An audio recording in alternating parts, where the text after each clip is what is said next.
కానీ ఇది మా విజన్ అని చెప్తా ఉన్నారు.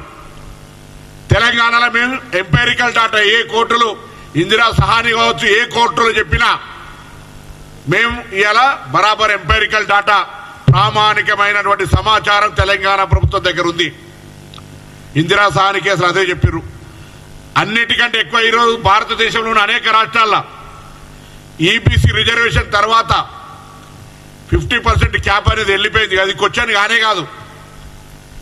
ఉదాహరణకు తెలంగాణలో 15% 2001 జనాభా లెక్కల ప్రకారంగా 15% ఎస్సీ, ఇటీవల సవరణల తర్వాత ఎస్టీ 10%, ఇంక్లూడింగ్ ముస్లిం బీసీ 27%, 52% ప్లస్ 10 ఈబీసీ 62%. ఇప్పుడు తెలంగాణలో రిజర్వేషన్ల ప్రక్రియ నడుస్తూ ఉంది. న్యాయస్థానాలకు తెలియదు ఇది. కాబట్టి కవిత గారు సత్రంలో భోజనం పెడుతుందంటే కూడా సిఫార్సు లెటర్ కావాలని, సత్రంలో అయితే ఓపెన్ టు ఆల్ భోజనం, దానికి కూడా సిఫార్సు లెటర్ కావాలన్నట్టు మేము ఇంత ప్రక్రియ చేస్తూ ఉంటుంటే ఫిబ్రవరి 4 నుంచి 24 నుంచి ఫిబ్రవరి 4, 25 లోపల ఇంత ప్రక్రియ జరిపి చట్టం చేసి గవర్నర్ గారు ఆమోదం పొంది ఢిల్లీ పోతే ఇక్కడ కూర్చొని సన్నాయి నొక్కుల్లో కూడా మాట్లాడితే నాకు అర్థమే కాలే. బీసీల బిడ్డలం, విద్యార్థి ఉద్యమాల నుంచి బీసీలకు సంబంధించి ఒక ఆలోచనతోటి ముందుకు పోతున్నటువంటి సందర్భంలో మా ప్రభుత్వం రాహుల్ గాంధీ గారి మార్గదర్శకత్వంలో తెలంగాణ రాష్ట్ర ప్రభుత్వం అటు ముఖ్యమంత్రి రేవంత్ రెడ్డి గారు కానీ, ఇటు ఉప ముఖ్యమంత్రి బట్టి విక్రమార్క గారు కానీ, మా పిసిసి అధ్యక్షులు మహేష్ కుమార్ గౌడ్ గారు కానీ, యావత్ క్యాబినెట్ కాంగ్రెస్ పార్టీ కింది నుంచి పైదాకా ఇందుకు సంబంధించినటువంటి ఒక కమిట్మెంట్ తోటి ఉన్నాం.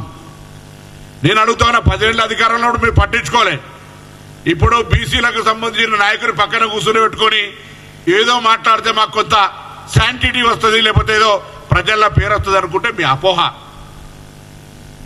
దీంతో ఇంకొకటి కూడా క్రిస్టల్ క్లియర్ అవుతుంది. ఒకవేళ క్రిస్టల్ క్లారిఫై ఇస్తే పర్వాలే, లేకపోతే బీజేపీ టీఆర్ఎస్ మేము చాలా కాలంగా చెప్తున్నటువంటి దోస్తాని మళ్ళొక్కసారి కాంగ్రెస్ పార్టీని ఎక్కడో కాడ ఇరికేయాలనేటువంటి ప్రయత్నం కొరకు కుట్ర చేసే ప్రయత్నం చేస్తున్నారు. దీన్ని బలైన వర్గాలకు సంబంధించిన అంశాన్ని తాకట్టు పెట్టి నేను మళ్ళీ కోరుతా ఉన్నా, దయచేసి బలహీన వర్గాలకు సంబంధించి కాంగ్రెస్ పార్టీ మా ప్రభుత్వం ఏర్పడ్డ తర్వాత ప్రతి కార్యక్రమం ఓపెన్ లా ట్రాన్స్పరెంట్ గా కార్యక్రమం చేస్తూ ఉంది.